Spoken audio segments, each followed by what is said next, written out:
Concave mirror में image formation देख लेते हैं कि कहाँ पे इमेज बनेगी, उसका नेचर क्या होगा और उसका साइज क्या होगा। देखते हैं। देखो ये है कॉन्केव मिरर और इनके लिए है ये अलग अलग पोजीशन। हम किसी भी ऑब्जेक्ट को कहाँ रख सकते हैं, इन्फिनिटी पे रख सकते हैं, यानी कि मिरर से बहुत ज्यादा दूर, बी और सी यानी कि सी के पीछे रख सकते हैं, सी के ऊपर रख सकते हैं, सी और एफ के बीच में रख सकते हैं, एफ पर रख सकते हैं और बिटवीन पी एंड एफ रख सकते हैं। यहाँ पे ये मैंने पी बना दिया। अच्छा, जब इसकी ट्रिक क्या है, देखो दोस्तों, जब हम किसी ऑब्जेक्ट को इन्फिनिटी पे रखेंगे तो जो उसकी इमेज होगी वो फोकस पर बनेगी, और जब हम उसको फोकस पर रखेंगे तो उसकी इमेज इन्फिनिटी पे बनेगी। जब किसी ऑब्जेक्ट को सी पर रखेंगे तो वापस सी पे बनेगा। अच्छा, बियॉन्ड सी रखेंगे तो बिटवीन सी एंड एफ बनेगा। यदि हम बियॉन्ड सी रखेंगे तो image between C and F बनेगी, और ठीक इसका उल्टा, यदि बिटवीन सी एंड एफ रखेंगे तो बियॉन्ड सी बनेगा। तो देखते हैं दोस्तों फटाफट से। देखो, यदि हमने एट इंफिनिटी पे रखा किसी ऑब्जेक्ट को तो वो कहां बनेगा, फोकस पे।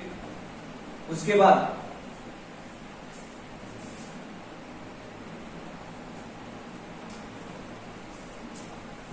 यदि उसको बियॉन्ड सी रखा तो देखो, बियॉन्ड सी रखते हैं तो कहां बनता है, बिटवीन सी एंड एफ।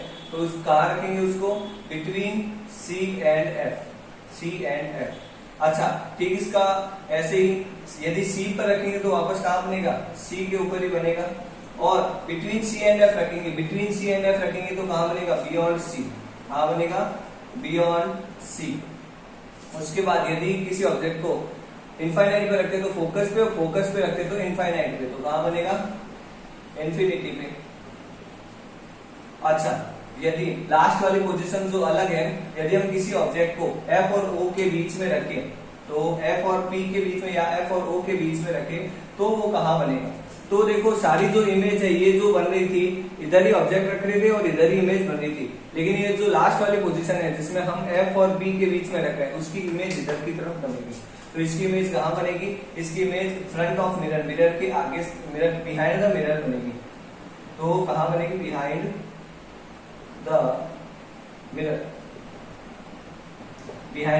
बनेगी। अब बात करते हैं नेचर इमेज का।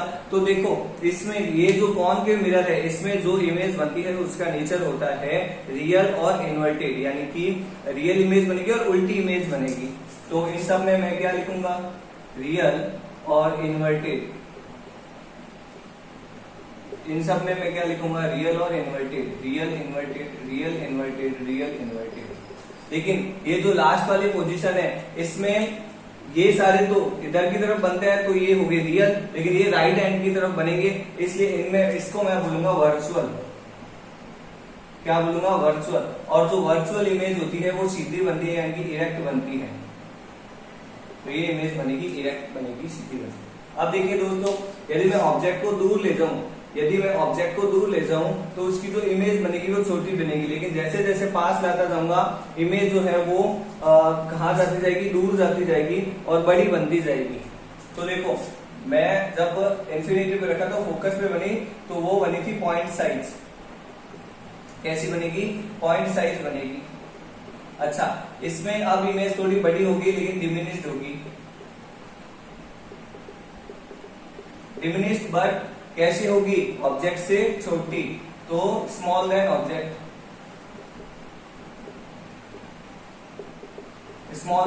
होगी। अच्छा, यदि मैं किसी भी ऑब्जेक्ट को सी पे रखूंगा, वापस सी पे उसकी उस इमेज की जो हाइट होगी वो सेम साइज की होगी, तो ये क्या होगा, सेम साइज। उसके बाद अब इमेज बड़ी होनी शुरू होगी, तो लार्ज, इनलार्ज, ये होगा और ज्यादा बड़ी। इन्फिनिटी पे सबसे ज्यादा इमेज बनेगी, सबसे बड़ी इमेज बनेगी, तो यहाँ पे हाईली इनलार्ज।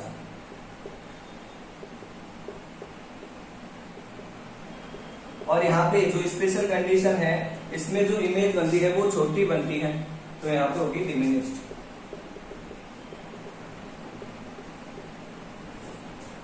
सॉरी, और ये जो लास्ट वाली पोजीशन है, इसमें भी इमेज बड़ी बनेगी, बहुत ज्यादा बड़ी नहीं बनेगी लेकिन बड़ी बनेगी, तो इसमें इमेज बनेगी एनलार्ज।